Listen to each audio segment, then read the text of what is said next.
শান্তির ছেলে আর আনভক্তদের জন্য। আরে আনভক্ত শান্তির ছেলেরা তোরা এত গৌমাতা গৌমাতা গৌমাতা করে চিল্লাচ্ছিস, যখন গরিব মানুষ কেটে খাচ্ছে বা গরিব ইন্ডিয়ান মানুষ খাচ্ছে তখন তোদের গৌমাতা গৌমাতা আহাত হচ্ছে। আচ্ছা চলো গৌমাতা, তোদের কথাই মানছি গৌমাতা, চল গৌমাতা ওকে রাষ্ট্রীয় পশু ঘোষিত করে দে। এই যে স্পোর্ট এইগুলো যে বিদেশে সাপ্লাই হচ্ছে কারা করছে? মুসলমানরা করছে। এদের মালিকের নাম জানিস? একটু পরে ভিডিও দিচ্ছি আনভক্ত, ভিডিও পুরো অ্যাড্রেস সমেত আছে।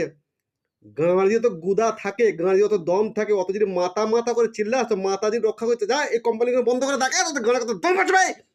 হ্যাঁ, গরিব মানুষদের খালি মারা আর এ করা, গরিব মানুষ গরু নিয়েছে ঠিক আছে, তারা যদি অন্যায় করে, সরকার যে এত বড় অন্যায় করছে, একটা মানুষ কটা গরু কাটবে? এই কোম্পানিতে ডেলি 2-3-3 হাজার করে, 500 করে, 700 করে, 2000-4000 করে গরু কাটে।